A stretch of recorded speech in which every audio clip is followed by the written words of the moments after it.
And the next case I want to talk about is ATRenew. ATRenew is a listed company.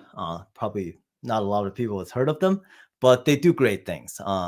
So they do environmental protection by recycling goods, mostly electronic goods.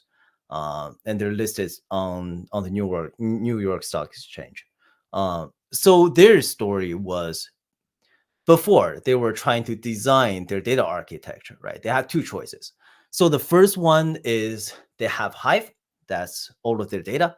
So whatever they do, they sync all of their data into Hive, right? They have two options. First is to have OLAP database, ingest all of the data into the OLAP database, or they can have a query engine that's directly query the data in Hive, right? Their problem was the data volume.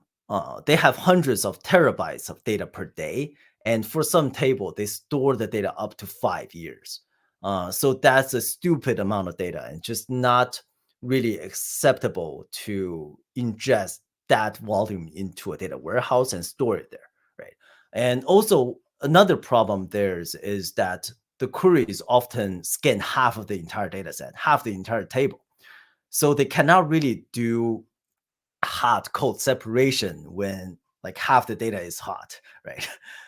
So and also they have 30 to 40,000 Hive tables. So their only option was to introduce a query engine and directly query Hive, right? So they brought in Trino when they just designed the system, right? But Trino is getting less performant.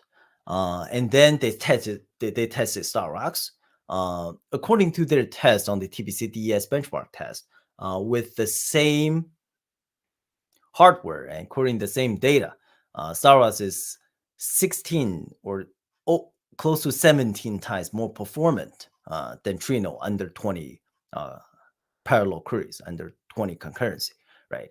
And that made them switch to StarRocks. And in production, because not all of the queries are CPU heavy, so 80% of the query experience at least a 2-time performance gain, right? And this number, keep in mind, they didn't even have the cache turned on.